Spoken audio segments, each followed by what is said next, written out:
तत्तस्तिष्ठति सर्वं जगदिदं त्वयि लयवेश्यति सर्वं जगदिदं त्वयि प्रत्येति त्वं भूमिरापो नलो निलो नभः त्वं चत्वारि प्रदानि त्वं गुणत्रयातीतः त्वमवस्थात्रयातीतः त्वं देहत्रयातीतः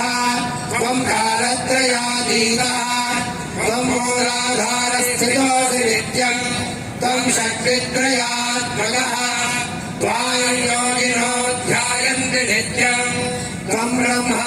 त्वं विष्णुस्त्वं रुद्रस्त्वमिन्द्रस्त्वमग्निस्त्वं वायुस्त्वं सूर्यस्त्वं चन्द्रमास्त्वं ब्रह्मभूर्भुवस्सुवनो गणादीन् पूर्वमुच्चार्य वर्णादीन् तदनन्तरम् अनुस्वारः परतरः